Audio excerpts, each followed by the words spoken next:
ఇక్కడ స్వామివారిని దర్శిస్తే మూగవారికి సైతం మాటలు రావాల్సిందే. సంతానం లేని వారికి మాటలు రాని వాళ్ళకి ఈ స్వామి వరంలా మారాడు. ఇంతకీ ఎవరు ఈ స్వామి? స్వామివారు భక్తుల కోరికలు తీర్చడంతో జనాలు ఈ గుడికి వేలాదిగా తరలివస్తున్నారు. స్వయంభూ వెలిసిన భక్తుల కొలిచిన కొంగు బంగారం ఎర్రవరం బల ఉగ్ర నరసింహ స్వామి ఆలయం. ఈ ఆలయం తెలంగాణ రాష్ట్రం సూర్యాపేట జిల్లా కోదాడ మండలంలోని ఎర్రవరం గ్రామంలో కొలువై ఉంది.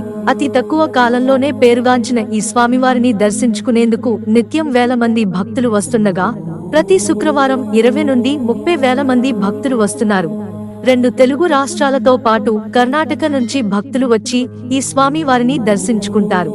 ఈ స్వామివారు ఇక్కడ వేలువడడానికి పెద్ద చరిత్ర ఉందట.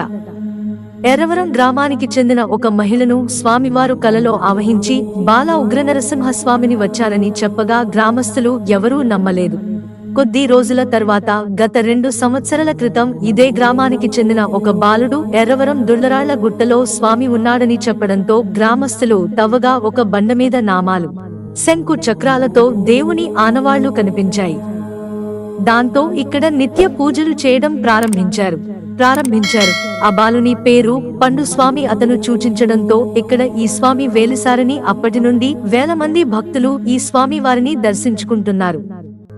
ఈ స్వామివారిని దర్శిస్తే మాటలు రాని వారికి మాటలు వస్తాయట. అలాగే సంతానం లేని వారికి సంతానం కలిగినదని, విదేశాలకు వెళ్లేవరికి వీసా కూడా వస్తుంది. ఈ స్వామిని మొక్కుతే ఇవన్నీ ఇప్పటికీ జరిగినవెనని ఇక్కడ భక్తులు అంటున్నారు. ఈ విషయం అంతటా వ్యాపించి భక్తుల రాక మొదలైంది. దాంతో గ్రామానికి చెందిన పెద్దలు దేవాలయ నిర్మాణానికి 18 మంది సభ్యులతో దేవాలయ అభివృద్ధి కమిటీని వేశారు. భక్తుల రద్దీ ఎక్కువ కావడంతో తాత్కాలిక వసతులు కల్పించడంతో పాటు నిత్య అన్నదానం కూడా చేస్తున్నారు. గురువారం, ఆదివారం రాత్రి సమయంలో, శుక్రవారం తెల్లవారుజాము నుంచి సాయంత్రం వరకు స్వామివారిని స్మరిస్తూ కీర్తనలు, భజనలు చేస్తున్నారు.